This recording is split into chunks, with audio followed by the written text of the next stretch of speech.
The man who wrote these memos is our guest tonight. I'm very much looking forward to asking him about that and everything else under the sun. I don't know. I don't know. I don't know. I don't know enough. I don't know enough. Yeah, I can't answer that. I mean, I could, but I can't. I don't know whether I can answer that, Rachel. I don't think I can answer that as I sit here. Let me ask you a related question that I also don't know if you can answer. Come on, he's got to know something. I'm not permitted to answer that. I have no personal knowledge of that. I don't know anything about that, and if I did, I wouldn't say. I'm going to ask you more questions that you can answer. I don't know. I don't know. I don't know. I had no idea, and I didn't know. I don't know for sure. I can't recall. That's another one I can't answer. Guess he doesn't know.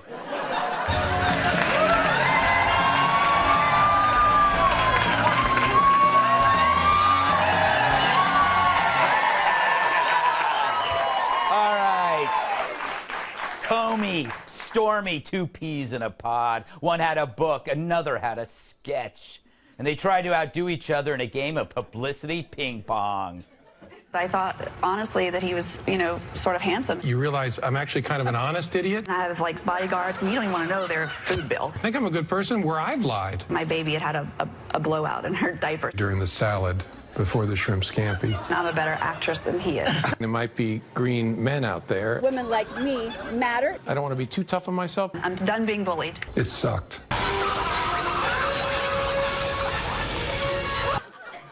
Oh, yeah. Now, as for those Comey memos, I got more of a shock taking my tube socks out of the dryer. I'm sorry, the collusion seems more between Democrats and the media than anyone else. But if you're a Democrat, you're thinking, crap, this stuff isn't working. What do we do now? The Democratic Party has filed a federal lawsuit in Manhattan against the Russian government, the Russian intelligence service, WikiLeaks, and the Trump campaign, alleging damage to the Democratic Party as a result of the hack in the 2016 presidential election. That's amazing. They're suing Russia. They're suing Russia. There's another new avenue to unseat the president because all the other previous ones are dead ends. It's my golden rule. When idiots don't get what they want, they sue. Now, judging by all the coverage, you'd think that was it for the week. Well, not so, my friends. Over Easter, Mike Pompeo met Kim Jong-un. He said that Pompeo had a great meeting and that they're setting up this summit, if you will. This is the highest level contact between the North Korean leadership and the United States leadership in the history of the two things. So we find out about the meeting on Tuesday night. By Friday, we're hearing North Korea was suspending its nuclear and long-range missile tests. Yeah, nothing important here. It's certainly not up there with a rich guy banging a porn star. Actually, if Kim is true to his word, this is, to quote Joe Biden from years ago, a big deal. Even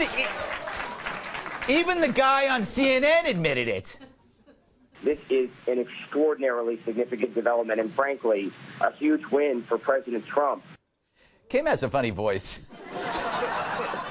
This could be super huge. This could be up there with the Berlin Wall coming down, the collapse of the Soviet Union, the breakup of Menudo. What's for me? And I got to wonder, it has to be hard on all those other networks. How do they cover something this monumental if Trump's responsible?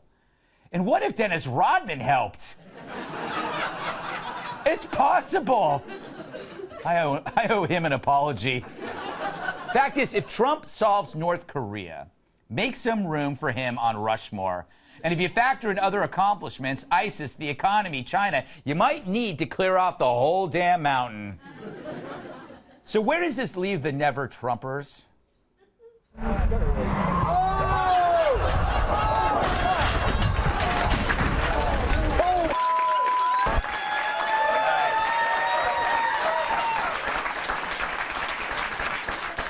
Clapping for car accidents.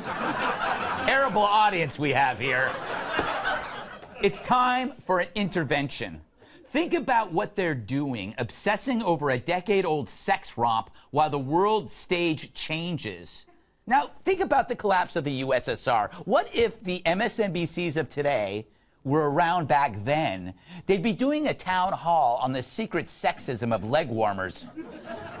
But I get it. What if the person you hate changes the world for the better? Maybe learn a few lessons? For example, you don't have to like someone to appreciate their skill set.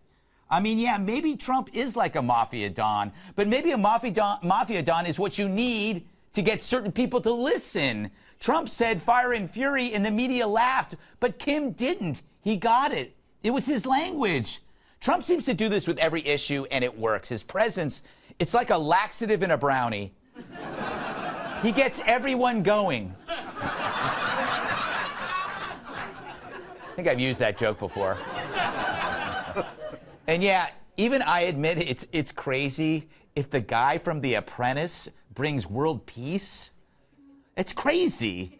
And as for those of you who find it unsavory that the same guy slept with a porn star, well, we all can't be as pure or as boring as you are.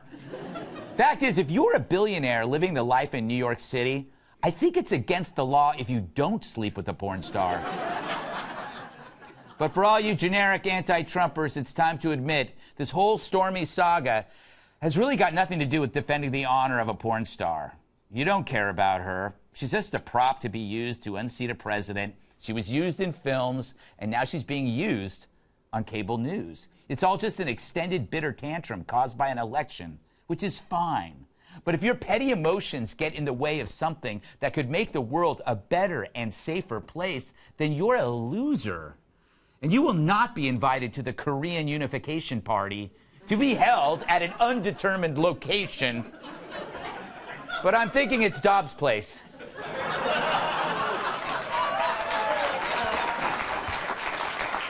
No joke.